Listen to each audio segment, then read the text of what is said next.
D'abord de sombres silhouettes à l'austérité quasi luthérienne, puis une montée en puissance et chromatique s'achevant en une explosion de teintes chatoyantes. Pas de doute, chez Lanvin, Albert Elbaz joue pour la saison surtout le registre de nos émotions et poursuit son questionnement en mode. Et ce, jusque dans le détail, comme le bien fondé d'un saule pleureur trônant dans le décor. J'ai failli l'enlever ce matin. Voilà. Et après, j'ai dit non, on a besoin des arbres aujourd'hui. C'est ce que toujours. On a besoin de la nature, on a besoin de quelque chose qui est solide dans notre vie. Parce que tout a un petit peu l'air que tout passe d'un jour là, un jour non. Et j'ai eu besoin de quelque chose qui est un petit peu plus concret, solide, de la nature. Je pensais qu'il y a une sorte de corrélation entre l'arbre et la mode, les 4 saisons, des choses qui commencent et qui se terminent. Et qui se renouvellent. Qui se renouvellent, mais jamais terminées, c'est ça.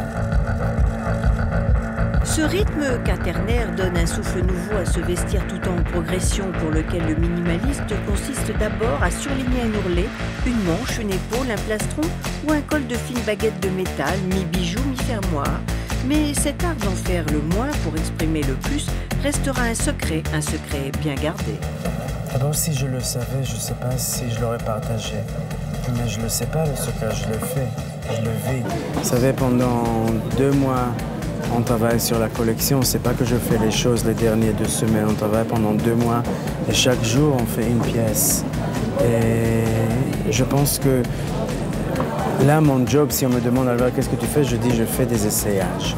Toute la journée, je fais des essayages, de voir comment l'idée, comment l'abstrait devient réel, comment le papier devient un tissu et comment le tissu plat devient en 3D et comment ça se met sur le vêtement, qu'est-ce que ça fait sur le corps.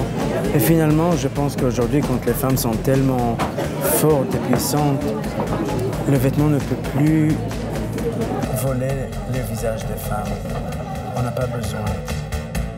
Alors là, on enlève et on enlève et on enlève et on enlève et on laisse que le nécessaire. Ce qui reste après qu'on ait tout enlevé, c'est la substantifique moelle du poète, la quintessence du puriste, des valeurs absolues auxquelles se prêtent toutes les coupes et toutes les matières, même les plus inattendues.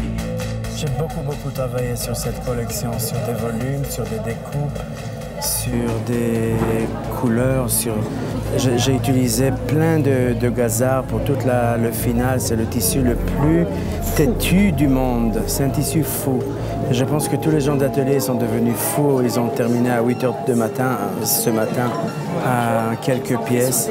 Mais c'est vraiment le contraste entre le noir et la couleur, et la laine et le gazard, et le strict et la fluidité. Et je pense que c'est aussi l'histoire des femmes, le double message que les femmes passent. Vous voyez, la nécessité d'être strict, mais aussi le besoin d'être gai et léger et coloré, et pourquoi pas, voilà. Comme ce final en arc-en-ciel de gazard, dont quelques pièces roses malabar sont littéralement à croquer et nous permettent d'ajouter une nouvelle entrée à notre petit registre de la mode, la suavité.